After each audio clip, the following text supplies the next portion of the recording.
Test, test, one, two. Welcome, everyone. About 10 minutes, we will be live. Welcome. 9 minutes, sorry, 9 minutes. Bring coffee, go to bathroom, have a cup of tea. See you later. Good luck.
heb deze ook aan, maar ik hoor me nog niet. Oh, hier. Hallo?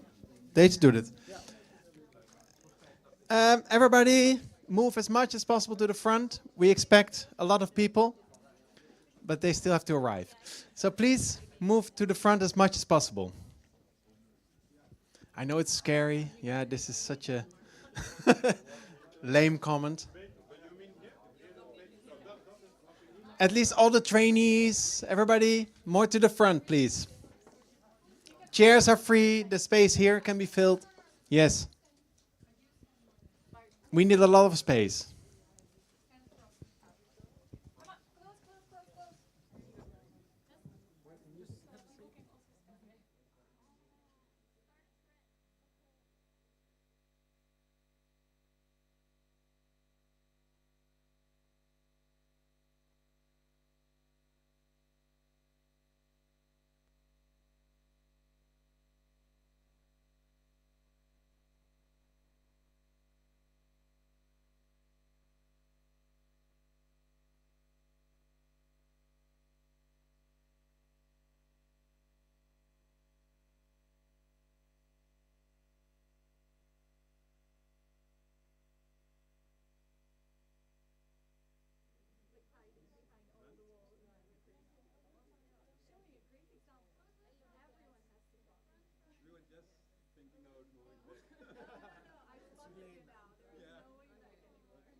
Hello. Ja? Oké.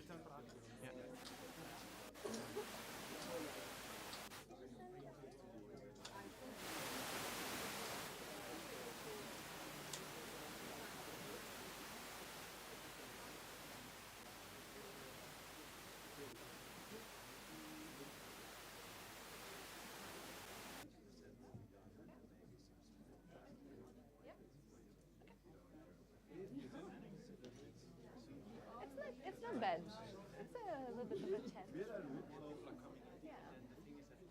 Nobody can see because people are not coming to the middle. Yeah, we didn't think everything so. No.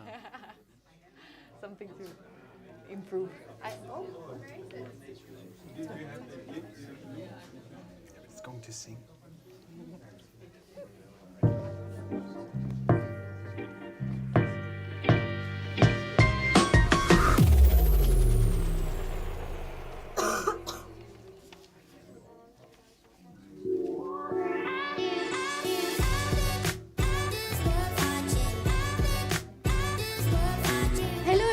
Welcome. Today is a big day. We are hosting our final showcase at Digital Society School.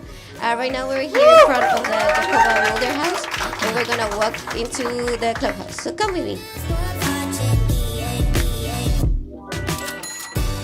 So here we are and our trainees are making the last preparations for their booths. Let's go see how they're doing. Are you ready for the final showcase? Yes, we're ready, almost ready. Everything is in place.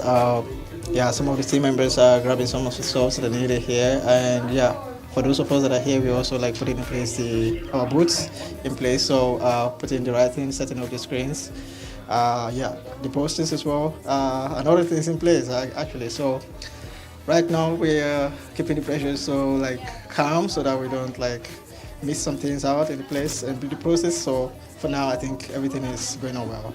For sure, I guess we are waiting and we are looking forward for that. And yeah, we are just setting up our booths. Let's see what's happening. And what are you looking forward the most? Well, the fact that because we are doing the online part differently this year, I will have an hour extra to visit the booths of the trainees. Nice. So yeah, I'm really looking forward to really be able to spend time with them in their booths, having them explain what they did over the past semester. So yeah.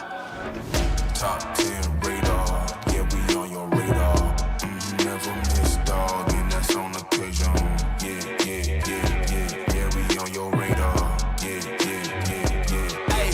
Look, top floor lifestyle, chef and boy, I'm cooking up. Way too high, ain't coming. Yeah, we on your.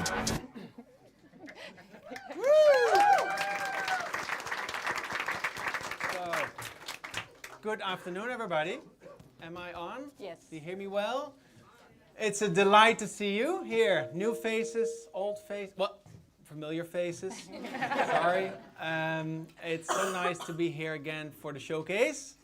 Let's get this show on the road. Yeah. I wrote a little speech, so bear with me when I read it. It's about transformation, and our theme today is transformation ripples, to kind of design the ripples of transformation. So, by the way, I'm Marco van Hout, one of the co-founders of DSS. And yeah, this is like the millionth time I'm doing this, but every time it's amazing to do this. And I'm very proud of the show again that we put up here, right? Yeah. It's well done. Yeah, I mean, you still have to see the rest of it, but hey, so we are here to celebrate not only a milestone, but also a journey of transformation, of hope and dreams taking shape, of turning cycles and dots that we drew in the beginning into a vibrant community of people. Hope and transformation, they work together really well. They are even intertwined. Hope gives us the energy and belief to be able to transform anything, and seeing change happens keeps us and our hope alive.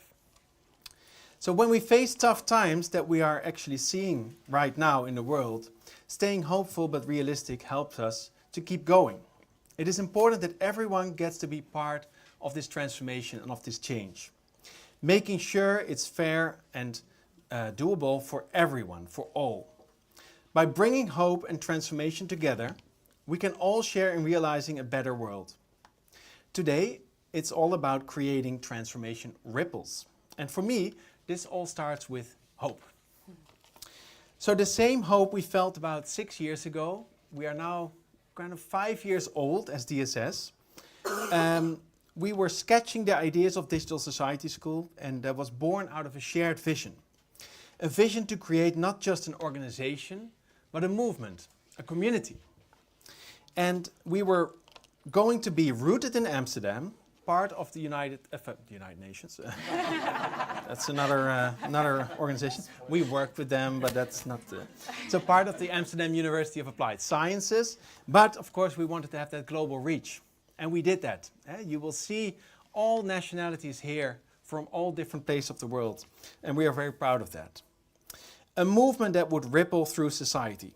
We started with organizational visualizations, and then I remember me and the co-founders drawing all these circles and dots that had to represent people and their interactions between each other, their collective power. And now those circles and dots have transcended the paper. They walk, they talk, they actually exist. It's you. Yeah, so they are our alumni, our trainees, our team, of course, our partners, and our vast network of collaborators. So in the past 6 months, our trainees have worked hard. Let's hear the trainees. Who's a trainee here? Come on, yes. Okay. So we know who is who. And they have worked very hard on their transformation challenges. And with our wonderful partners and sponsors, you will see the result in the exposition around you when we get off the stage here. And we have worked hard as well as a team. Because when you're 5 years old, you need to work on your legacy, right? You need to kind of stop explaining what you do, but you have to start showing it in usually a book form. So we worked really hard on creating this playbook, Transformation by Design, the Digital Society School playbook. I'm very proud to present it today. Finally, after some misprints, the real version is here. It's not only for us, our team, to see what we are doing and to realize how much we have achieved, but it's for our trainees and leadership program participants, for the partners to follow our process and to see what journey they have followed. So I invite you to look at the playbook. It's all the way in the back. You can look into a sample copy and scan the QR code to go to the website, where you will find scripts for conversations, meetings, templates, methods that we created. So it's really full and rich. Get your copy.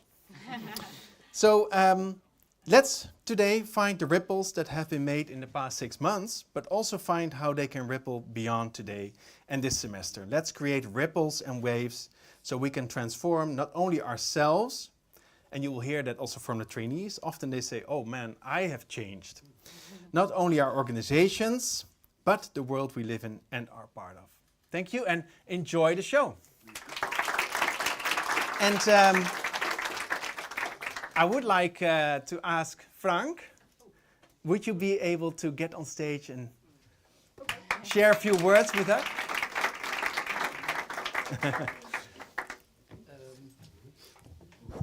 What should they be about? Yes. So it's easy peasy. It's easy peasy.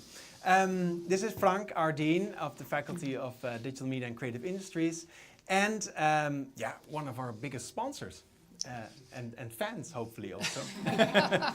But I talked about transformation and hope, and it's a time to be hopeful, I think. So I'm really curious what you are hopeful, and perhaps you can even draw a bigger picture of hope than the DSS in itself, but also what are you hopeful for? And what are you hopeful for us also for? Well, that's not a small question. Thank you very much for inviting me at this uninvited place. Now, thank you for being here. It's really nice to see all of you. And you're right, I've been a big fan of the Digital Society School since its inception, because I think it's doing exactly what we should do. Bring together people who feel the agency about the world we live in, and then help them to bring about that agency and actually make a dent in this society. And I think you help them by being here, with the tools, with the people, with the wonderful staff. Can I have an applause for the staff, by the way? But to be honest, I think that the most important is the things that you're bringing as the trainees. I think you bring energy, you bring passion, you bring hope, and I do agree with you that hope is what we need the most, and also the tools and maybe even the feeling that we can make this, that we are actually the ones who make the new society or the changes possible, because there's so much that's broken, and you just have to read the news and you get I get depressed. I don't know who of you sometimes get depressed when they read the news, but I'm certainly one of them. Yes. And I feel you do too. And I'm really happy. Then if you are facing depression, then there's at least 2 ways in which you can respond. One is to sit down like this and just stop reading the news and don't do anything anymore. And the other one is say, hey, I'm an agent here and I'm on this planet. And it means I feel a responsibility and I want to make it better. And you can only do that together. And I hope that I'm sure you brought this spark when you came here, because otherwise, why would you come here anyway? And I do hope, and I see in the work that you've done, that you've actually been able to make a next step. And I hope you feel energized, helped, facilitated, a little bit grown, found new friends, found new partners, and finding yourself that super big spark that turns into a fire and say, hey, we make this world into a better place. And I hope that's happened at least with some of you. And can you show hands? Did it help a little bit? So we have some of them, and I put my hope in you. Thank you very much. Thank you. Thank you. Well, I put you a little bit on the spot, but it's like a prepared speech, Frank. Thank you so much. Wonderful words. And I asked Frank on the stage, but I'm not doing this by myself. I would like to ask Ivana to join me on stage. Ivana is a very important part of our team. She's our communication and marketing specialist. So everything that looks good and feels good, that's Ivana. Yeah. Well, that's not. That's not a very humble introduction, but I'm very grateful. This is one of my favorite moments at DSS. I only started a year ago, but seeing all these faces, all these people, all these individuals and personalities. Yeah, is it Coming me? through. I'm also I'm trying not to. sure what's happening. I think it's better It's like now. magnets. When we get too close, it's. Separate. Too much energy. I think it's a speaker. Okay, I think this is better. Great. But yeah, this is one of my favorite moments during the year. And I hope that the energy today will carry this hope further as well. But I also think that what you mentioned is super important. We didn't choose this tagline for the event by accident, creating transformation ripples. It happens through every single person in the crowd, through every single trainee that comes to DSS, and hopefully we'll be able to accelerate this process after the event as well. So I do encourage everyone that came today here to really dive into all the innovative solutions that our trainees have come up with, but also talk with each other, because all of you have this spark of hope that can further create this ripple. Before we start though, I think it would be great to get a little bit of a glimpse of who is actually in the crowd. Who are we welcoming to our clubhouse today? You do not, you probably know WooClap or Menti. This is the version of the Menti. So each of you is welcome to scan the QR code or enter the event code. And then you can choose the category that you belong to. Let's see. I hope I'm not blocking anything.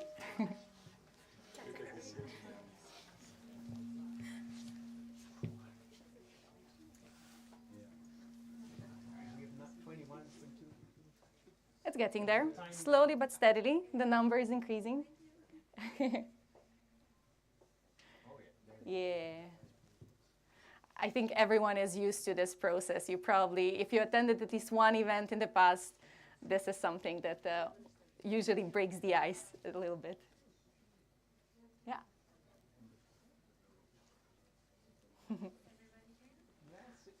It's getting there. Okay. So our community at DSS is quite diverse.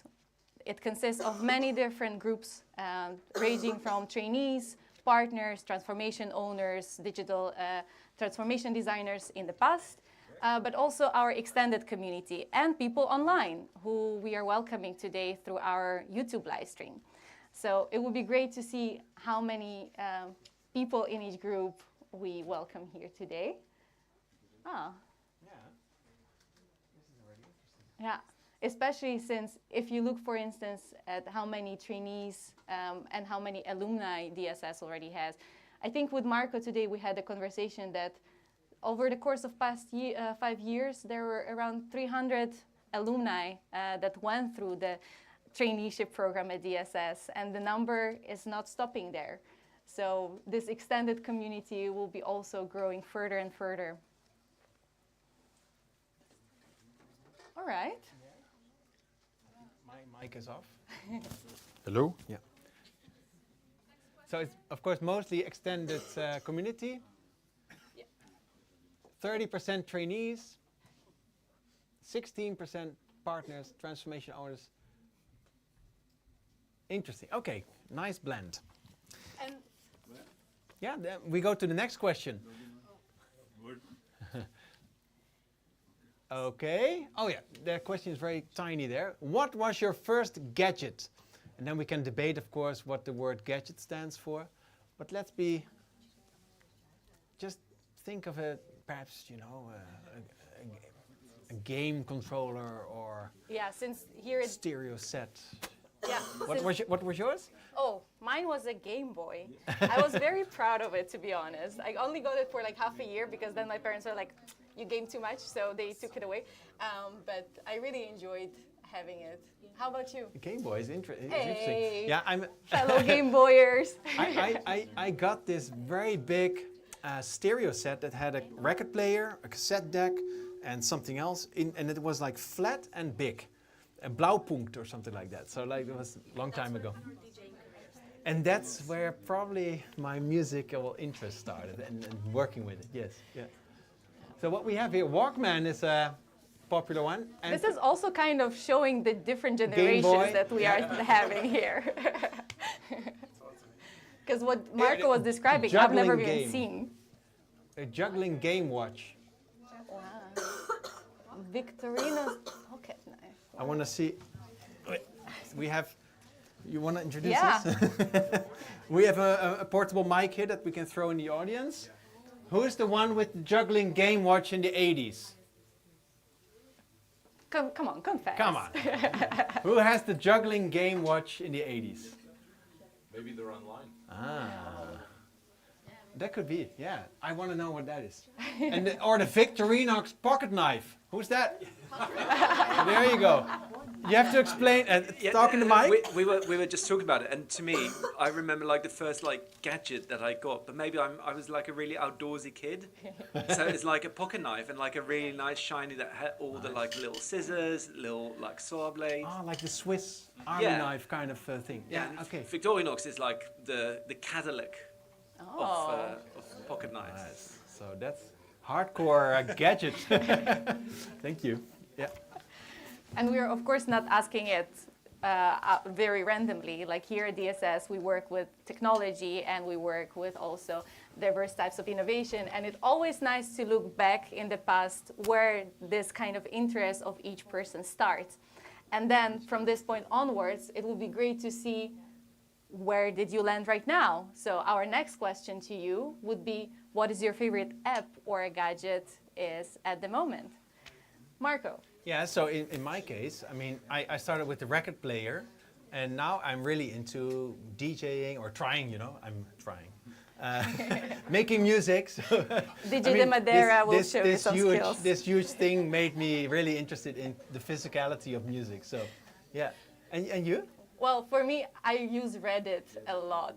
I love Reddit, and it's a place for a lot of gaming communities as well. So just following all the discussions and participating, seeing all the tricks and tips. So mine is kind of similar to yours, like the passion from the first gadget kind of translated now to something more progressive, let's say, but still in the same category, staying similar passion. In a way we never changed. In a way we never Technology around us changed. just- Okay, Yeah. so let's see what we have here. YouTube, Spotify, drawing tablet, that's nice also. ChatGPT, I would have expected that one bigger. Oh, Duolingo. I even heard in the crowd, like a couple of minutes ago, the sound of like, doo-doo. Very familiar sound. Yeah. Duolingo, that's interesting. I'm also using that, and then I'm just afraid to do the exercise where you have to speak, because then people are very annoyed. So you can't do it in the train, you can't do it with your family, because everybody thinks, what are you doing? You're speaking to your phone. Volkskrant puzzles, who's that? What? The Volkskrant puzzles. Those are some serious sketching things. Okay, you have to explain. Well, Volkskrant is a Dutch newspaper. Yeah, every morning the crossword or something. I start with that. Yeah, I like it. I'm sorry, I'm a boomer. Well, it's an interesting way to kind of describe gadgets. Yeah, So, well, gadgets like app, right? Yeah. Nice. And Yeah, it's in my Volkskrant app. Ah, so right, it's in the I app. scroll like down, and Right. then there's this. Interesting one. Yeah, that's me. Okay, so ChatGPT, iPhone, Spotify, the big tech is everywhere also here. WhatsApp, my laptop. Interesting. Okay. Yeah, and the tools that we are using, they usually also shape that we perceive the world through, and also they are showing us the changes that are happening in our society, right? So here at DSS, we also introduce our trainees to a lot of diverse tools, and we would like to also give you a glimpse a little bit into the traineeship process and to how our trainees experience diverse methods, diverse tools, and also what later on they are going to carry with them in their future. So let's take a look.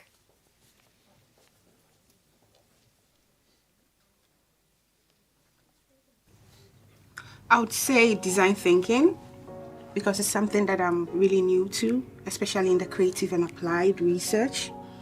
And I have been able to come up with ideas within quite a short time, using maybe the 8 method of brainstorming, using the love and breakup letter to be able to let go of things that I hold so close to my heart.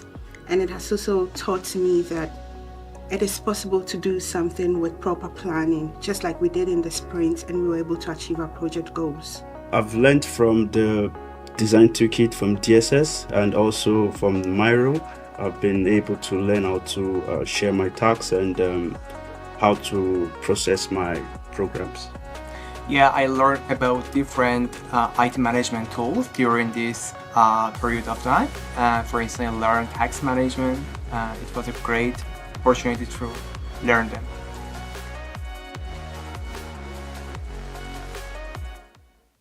It was a very small glimpse, but we would like to ask from our crowd as well a little bit what kind of tools during the traineeship they have discovered and will carry with them. And our traineeship doesn't consist only of trainees, right? So we also have transformation owners, the people that guide the teams through the process, the people that help through the 5-sprint trajectory and navigate through all the difficulties that the trainees can experience. So right now I'm gonna place our transformation owners on the spot a little bit, and probably, hopefully my colleague Monse can help me because I cannot throw as far as Marco. So I'm just going to use my little helper. Maybe we can find some transformation owners in the crowd. I see Niels over there. Yeah, he was already expecting it, so throw it to him. Or over there, yeah. Valentine, Yes. Valentine is also... Yeah. Hi. Hi. You found me. Well, as a transformation owner, I think the most important thing I learned, or at least the most important thing, the tool I used, especially is like facilitating a diverse group of people, but also like personal leadership in the sense of what to say and what to do at which times and how to be there in the best way you can for your group of trainees so they can really flourish in what they do and the end product will be the best it can be. Nice. Lovely. And so yeah, thank you. So a question I have perhaps for Valentine next to you. So the transformation owners are actually also in a program. So we have 2 programs running together simultaneously, and it's called our Transformation Leadership Program. Valentine, yeah, I don't see you, but I know you're there. We had a lot of like interventions where you also talk to each other. Can you say something about what you mean between the transformation owners and perhaps tools that were discussed there? Check, check. Yes, there you go. That's a funny sound. Yes, now I understand.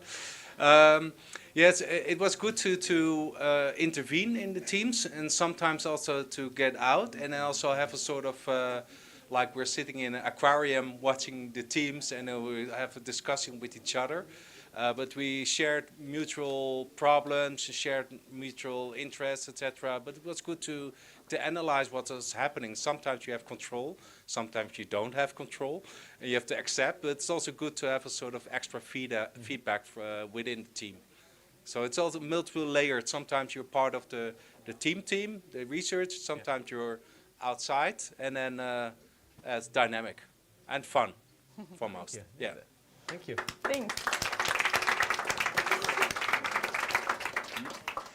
Thank you. Well, now we are getting into the second part of our talk show, which is the part where I would like to invite our speakers onto the stage, where they are actually going to also elaborate a little bit on how we can make those transformation ripples through different tools, and they will share their perspectives from their own backgrounds. So I would like to invite Latina and Andrea to the stage.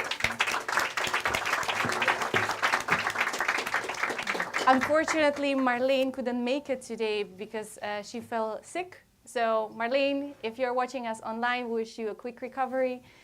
We hope that at the next showcase we can catch up on the lost time. But nevertheless, we have Latina and Andrea. Hi. Welcome back, we have to say. Yeah, it's not your first time at DSS, is it? No. Not at all. How are you feeling? Maybe you can share with us when was the last time you were here? I'm very excited to be back. I was here, I think, very much in the beginning of DSS as part of the team then. And it's really exciting to see how DSS has grown and changed and developed into some amazing things. The last time I was here was November, actually. There was a celebration for the 5-year anniversary and alumni meetup, Yeah. which was really fun. It was a lot of fun. Yeah, not that long ago. Yeah. Yeah, and it's really exciting for me as well. Last time I've been here has been last year, but it's a bit more special because I started on the other side of the stage because I was a trainee in fall 2019. And actually, Zlatina was the coordinator back then and learning experience master. So now sitting on the same couch and talking to you guys, it's a really nice moment. So I'm really happy to be here to be able to share with you. Nice. And of course, Marleen, who is not here, we also worked in the past 1.5 years very thoroughly with her on the online course that we created with her about fixing the internet, the way we can fix the internet. As she mentions, it is broken. And already 400 people have followed that course. So also if you look on our website, you can also follow that course. It's in Dutch though. But it's a very rich and interesting course, so I invite you to follow it as well. Let's fix that internet. Yes. Yeah. But first, fix the flu for Marleen. Yeah, let's first fix that. Well, Zlatina, why wouldn't? How I would like to invite you to kick off the part with the keynote speakers and introduce us. What are you going to talk to us about? Communities, I think. Your specialty. I like to think that's one of the things that I'm Well, good don't be modest, because I think you laid the foundations for this great community. Now, that's where I'll start. Yes, because Irene says that I have built the foundation of what DSS is. I completely disagree. Oh. Because, yes, because when it comes to community building, we talk about building all the time, and it's very mechanistic, and I like to talk about it in more natural sense. So it's cultivating. And then I have planted some seeds. Nice. But what you guys have done is really grow it and nurture it and creating the conditions for a community to thrive. Well, you make me very curious now. Please kick it off. Big round of applause for Zlatina.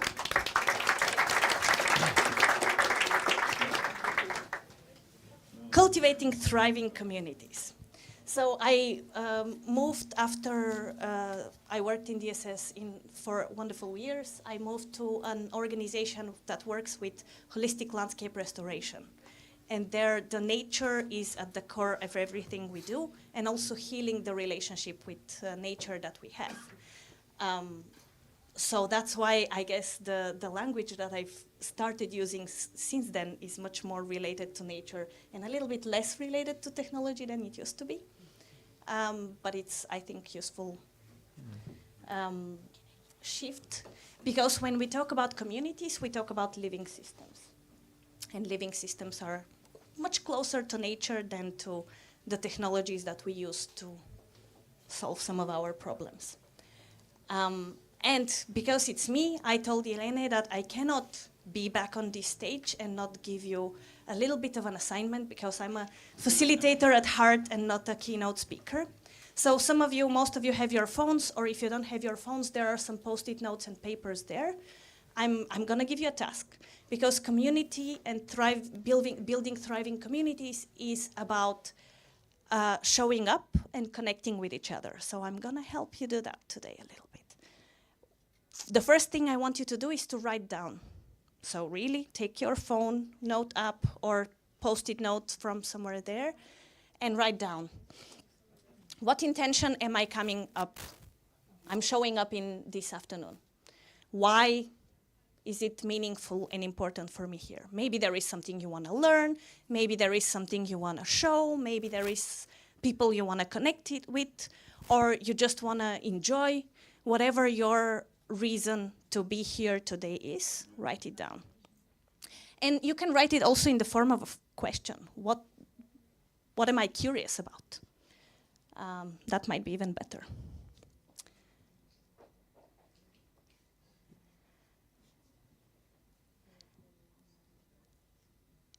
And if you write it on a post-it note, then it will be easier later, but you can do that after.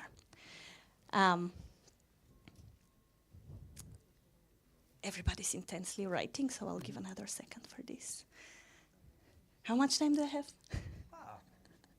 Marlene gave us a bit of extra time, so.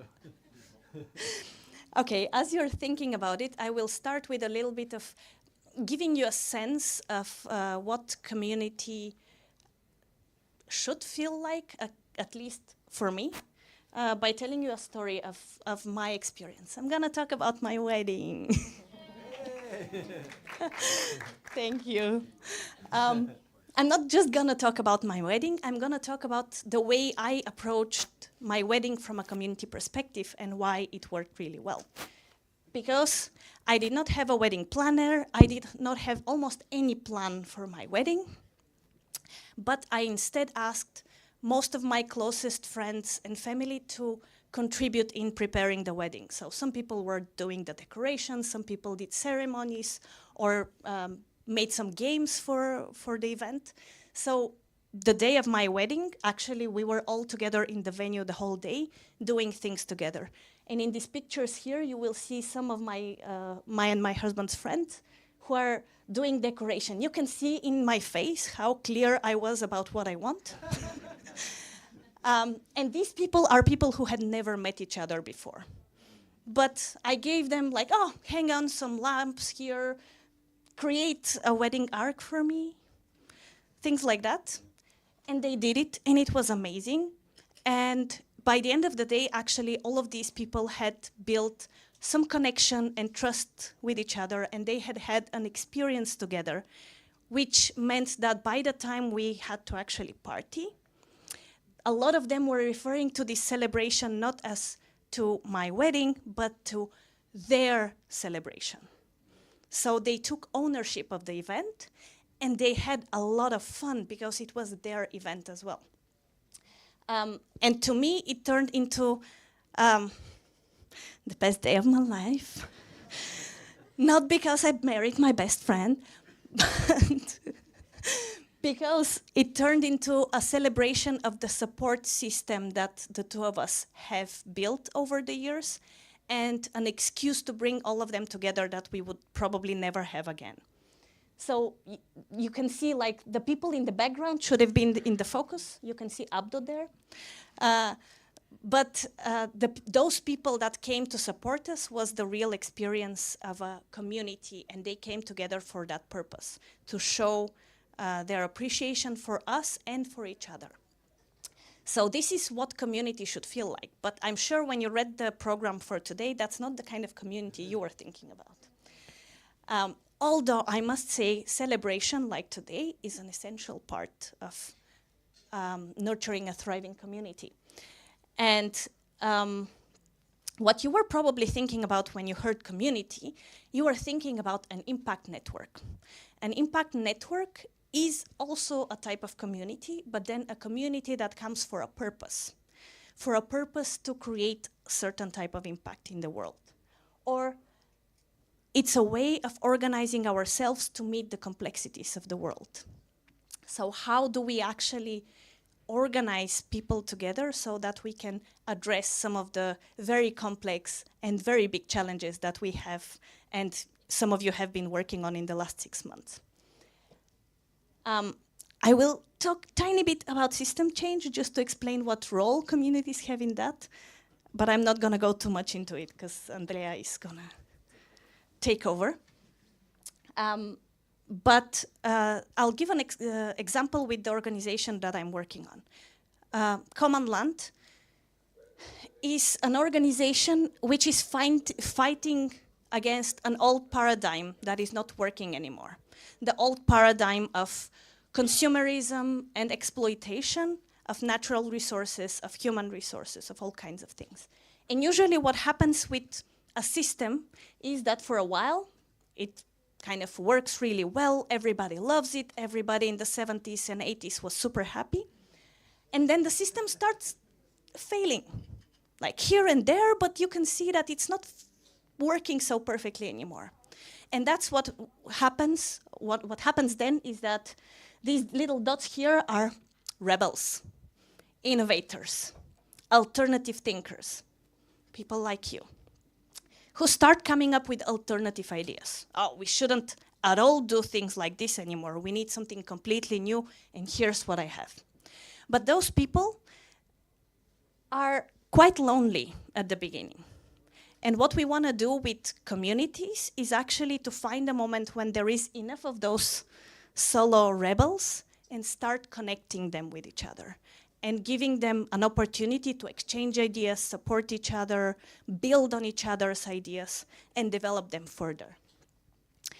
And that's when the role of community starts, because a community can serve the purpose of nurturing the knowledge and the insights of these people, and helping them develop further their practice. In Common Land, for example, our community of practice is around restoration practitioners. So people who are approaching holistically restoration of nature, society, and the human spirit even, essentially. So all over the world, people who want to figure out how can we create a world and a life to live in harmony in nature, and while we address our own needs, we also restore biodiversity, soils, all of these things. And eventually, that can lead into system transformation when this scales enough and there is enough systems in place so that we can actually put in place the new system and replace the old one. Maybe we are not there yet. We are still very dependent on our own old systems. But community is the place where you go to feel the support and keep going. Because if you don't have the community, you might as well give up. And a lot of people do if they fail to find the right people or the right support system. That's why I'm also calling a community support system. I don't know how I'm doing with time. Okay, so I have 5 principles of nurturing communities that I will give actually brief examples with DSS because I think you can relate to them. 5 principles to nurture communities and how to create the conditions for that. The first one is, I like the metaphor of fire because fire is what brings us together. So purpose and principles, having a reason to be together. And a lot of times when communities fall apart is because they don't have a reason to stay connected anymore. DSS is doing that very well because they give us a reason to actually come together in a place for 6 months, working on very specific projects which are meaningful and important. So this purpose, on one hand to learn and develop ourselves, on the other hand to make a difference in the world, is what brings people together. But the purpose can be also the place. This amazing place and the fact that you are here in person together is super important. It's important also for the community. And I remember we had like some conversations in the beginning. Should we have the teams work in one space together, or should we let them work with the partners? And the argument for community is we want them to be all in one place and learn from each other all the time, instead of be with the partners and then maybe get a better understanding of the context, but learn much less about the practice. And the practice of transformation is the design, is the thing that you're taking with you after this traineeship, the thing that you can keep working on.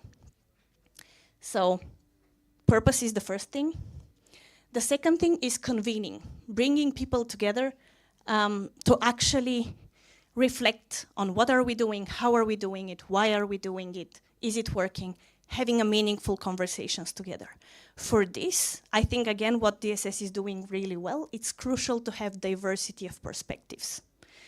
Multidisciplinary, multi-stakeholder, multicultural, all of those different layers bring deeper understanding on how and when and why our practice is working.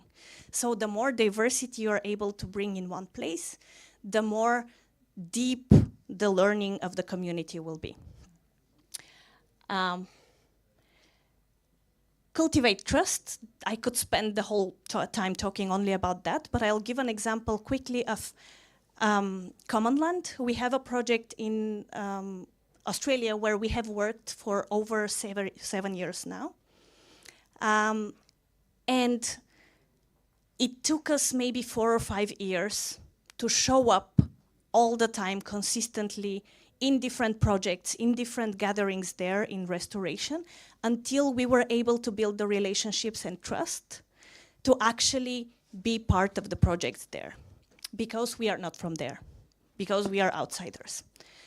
Here in DSS, what happens really well is this really intense process of you having shared experiences, shared stories, shared struggles, which create shared history, and then that facilitates this experience of building trust. Yes, I have 2 more, but the last one is systems transformation, so I'll give it to Andrea.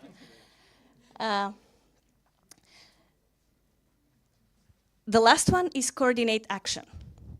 And coordinating action can take many ways. To me, public agreements and feedback loops is one of the best ways. I'm not gonna tell you about that because it's a long story, but you can ask me later. But one of the other things that really help coordinate action and be adaptive in the way we work as a community is to have regular check-ins, what I did, and to have retrospectives and iteration.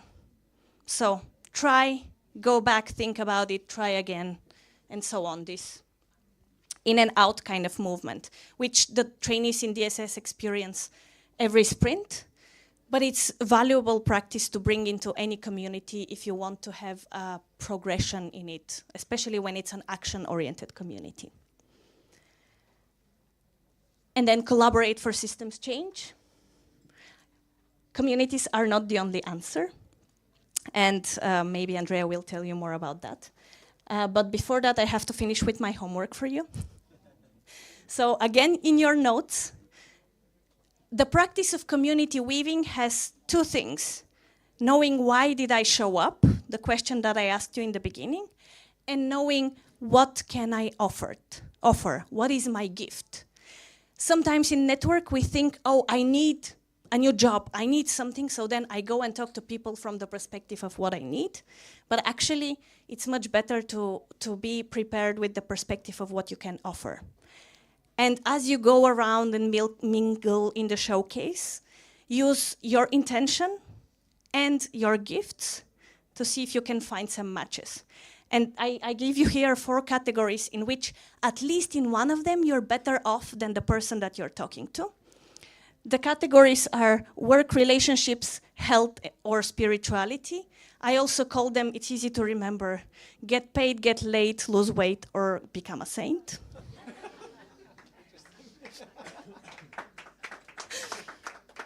And that's where I'll finish. Thank you so much. Thanks, Satina. Can you stand up 1 second? Such a nice story and lots of links back to what you did here. So very powerful. There is room for 1 remark or question, or perhaps an answer to what you were asking. Who would like to say something? In respect. Yes, Irene. Hi, Slati. I don't know if I agree with you in saying that you didn't build the base, because I think also to cultivate something, you need to make a soil that is full of nutrients, and you definitely laid that down for us. So I stand by what I said. You laid that soil and you gave us a very fertile soil to grow on, and from there we managed to grow now this new forest and these new flowers. So you should definitely get those flowers, and we thank you for that. So I'm very happy that to have you back. And what is it? Get paid, get laid, lose weight, and become a saint. I love that. It feels now that we have to transition into the next speaker. Yeah. Thanks, Satina. We'll talk later also. I mean, you will be around. Everybody can ask you questions. There's lots to think about, so wonderful. Thank you so much. Thank you, Zlatina. Yeah, there's a switch going on. Andrea, the stage is yours, I guess. Yes. Just go? Yes. All right. Hello, everyone. Are we good with this? No, it's not on yet. Hello. Yeah, that's better. All right. So, yeah, as I was saying earlier, a pleasure to be here on the stage with you tonight. And I really thank Zlatina, but also the words from Marco and Frank from before, because I think these are very important themes when it comes also to hope and to transformation and how community plays a part in that, that I really wish I can build upon. And the way I'm gonna look at that is to introducing a framework for change. So we look a bit more into what are some practices that can guide us in tackling sustainability and really bringing impact, and how community also plays a part in that. So I think pretty much all of you in the room today, whether you're trainees or your partners, will have already embarked in this quest for meaningful impact. And for people who have been dealing with tackling sustainability, something I feel you learn pretty fast is that it's a very complex issue. It's not something that we can immediately address in a problem and solution framework. And sometimes it can feel pretty daunting. And I feel like the words of the dean earlier as well about like feeling sometimes a bit overwhelmed, those are very, very important. Important also to recognize sometimes that it takes a lot to be change makers.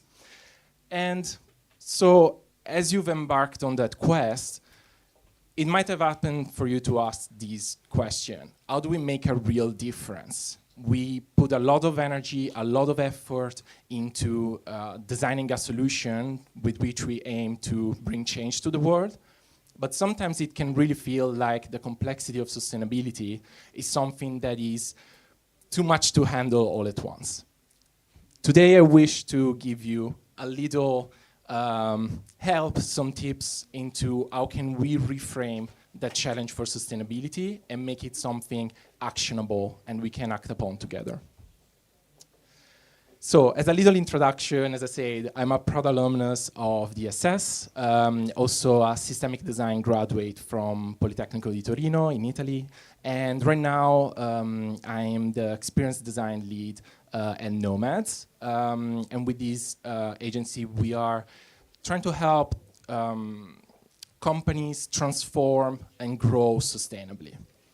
And in both my academic and then my professional journey, I have often encountered this struggle with the intricacies of sustainability and how can we make that real impact. One of the main issues in this framework is that we are surrounded by a society that is very steeped in linear thinking.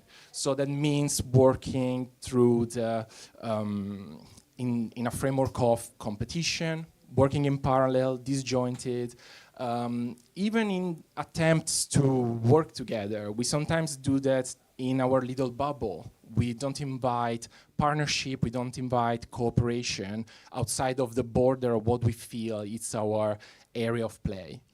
And I think for designers, this is something that we really encounter when you work with directions, you work with a brief, you might have some space for what can you really change or reframe, but you're already set on a direction. And what I would like you to reflect about today with me is how can we approach these issues in a different framework that can invite us to connect the dots outside of what we feel is our usual border of influence. In introducing system thinking in 10 minutes, I will have to be very surface level. So what I thought is, I don't want to give you a lecture, so we'll focus just on three particular points that I think can be relevant for your projects and what you're set out to do. And the first one is interconnectedness. And I believe, especially as designers, but also companies face this as well, you, when you set out to design a solution, we are aware of the fact that defining the right problem is sometimes just as influential as designing the solution itself. However, as we were mentioning earlier, we are also influenced to think in the borders of what we feel is our realm of influence, which usually takes economic structure. It can be stakeholders, who are our consumers, our users, what resources can we use, what is the existing supply chain. And these things, more or less explicitly, can really limit us, even as we set out to diverge and research how can we bring an innovative solution into what is really the playfield that we're working with. System interconnectedness, at its core, means realizing that around any situation that we are looking into, there are several networks of influence that are not as explicit, yet very powerful and really have an impact on the situation we are working on. We can think of an example like an education institution. The value of the education that is provided is not just a function of the curriculum or the ability of the teachers to provide learnings to their students. If we start expanding our realm of research, we can see how it's a factor of the resources that we provide, like libraries or technology, but all the way to the parental, the way the parents support the kids that are working and studying in the institution, or even their well-being or the socioeconomic context in which this community takes place. So it's important to expand that view and look, do an activity of system mapping, which allows us to zoom in and out through different levels of magnification, but also look at different perspectives that we might not normally take when trying to face a problem. Now, as we go into all of these mapping and learning how the problem we were set out to solve is actually a lot more complex than we even thought in the beginning, it might even feel more overwhelming than when we started. But something special about studying systems is that it reveals what we call leverage points. Leverage is basically point of conjunction of different factors where we can identify a special way to act on a system that will yield results that are way larger than the effort that we have put in. The meaning of this is twofold. One is that if we act on the wrong parts of a system, we'll probably not get much result. But at the other from the other side, this means that there's really an opportunity by identifying the right way to act on a system to create some meaningful change. And thinking of levers, we could think of how, for example, you might want to change the climate in your house. And you could surely go around and turn the heating on or off, room by room, to try and get the perfect temperature that you like. But at the same time, just a single turn on the dial of your thermostat is impacting the climate of the whole building at once. So finding these special points of action is what we call leverage in systems thinking. For the next principle, I would like you for a second to do a little exercise with me. So normally for this part, when we explain system thinking, we will make an example of a car. But being in Amsterdam, I think it's way more fitting to talk about a bike. I've been adopted by this city for a while now. So I think cars are not very relatable when you live here. So if you'd like, you can also close your eyes for a second. And what I would ask you to imagine, first of all, I know it's difficult, but forget completely what a bike does. And I would like you to imagine all the parts that make a bike laying on the floor in front of you.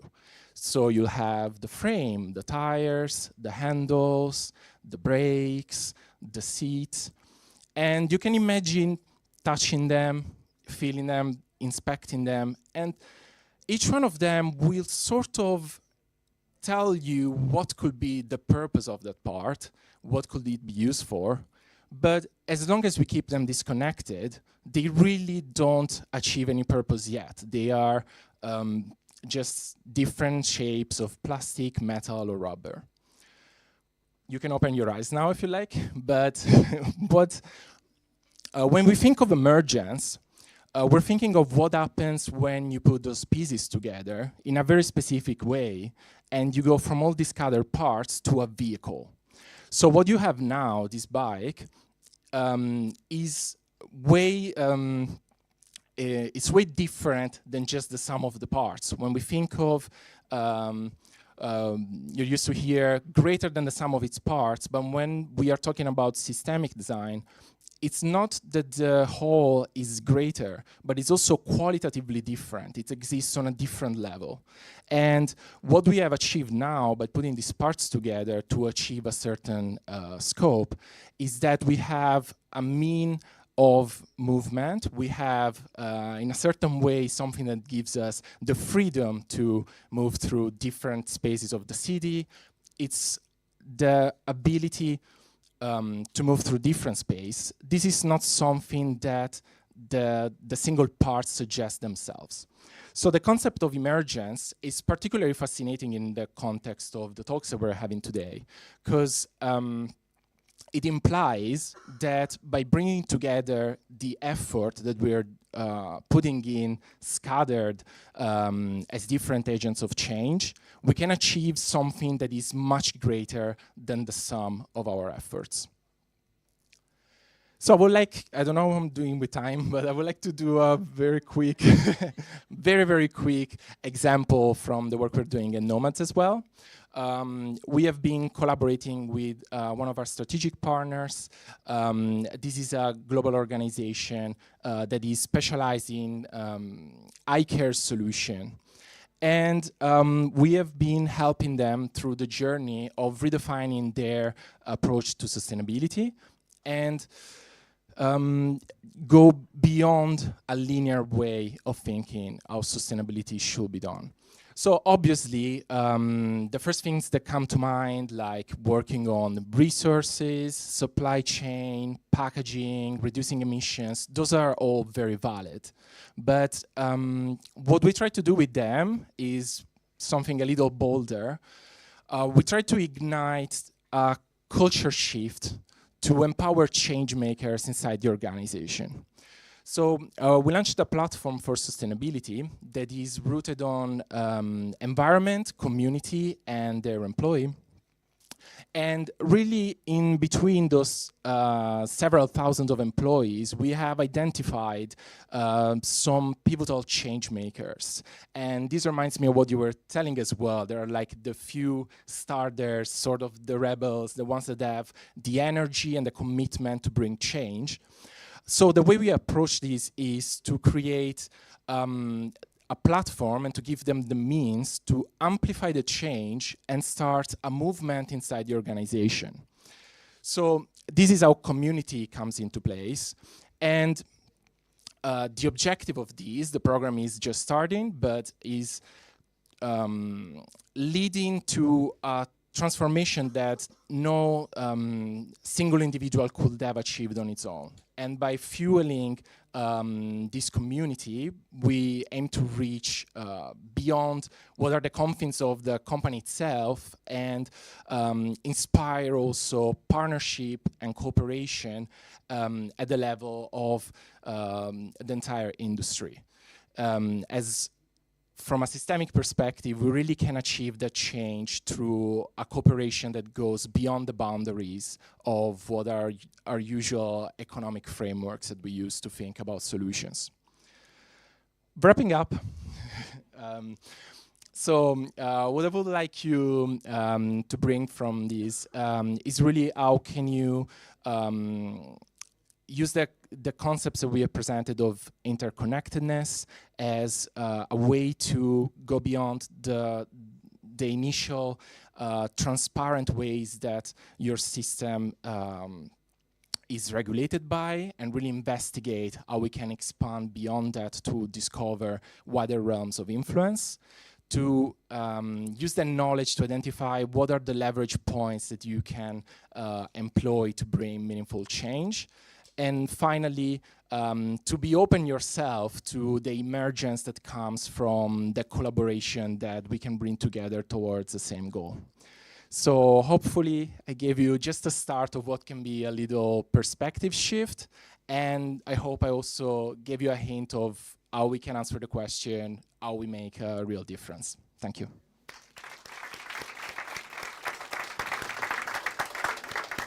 Powerful stuff. Thank you. Thank you. Yes. We have time for one remark or question. Who would like to say something or ask something to Andrea? Well, then I can ask you. Yes, please. Go ahead.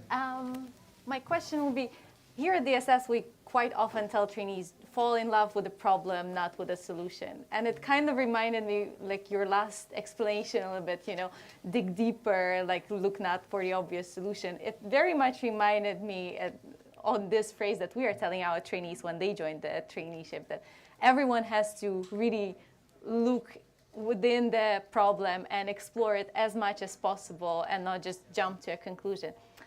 So my question is this something that you took with you from DSS, or is this something that you have already explored before even joining DSS? I would say that's definitely something that has been, the type of curiosity is something that I brought with me probably since I was a kid. But I think what was really impactful for me of participating in the experience at DSS is that it's a really special ground for asking yourself those questions. So it's the way the community is cultivated and the way the program is designed, it really invites you and gives you sort of like an open field to explore, which is something that is somewhat rare than when you're in that linear thinking world that I was talking about earlier. And I think like what's the way systems thinking plays beautifully into that is really how we can come with our own preconceptions when falling in love with a problem into like what the problem should be and where the problem could be. And I think that system in perspective really invites to look wider and deeper and a little bit deeper into yourself as well as into what are you allowing yourself to see and what are some perspectives that maybe you didn't consider. Thank you. Well, I think this is a very nice bridge to our most important part of the evening, which is showing how our trainees have fallen in love with their problems and what kind of solutions it has brought them to. So we would like to invite you now to go around, explore. Thank you for joining us for the talk show part. Also for the people online, thank you for tuning in. You can also watch the project videos on our YouTube channel, so please check them out. And for everyone here, enjoy the rest of your evening and enjoy the exhibition. And before that, big round of applause for our speakers. Yes.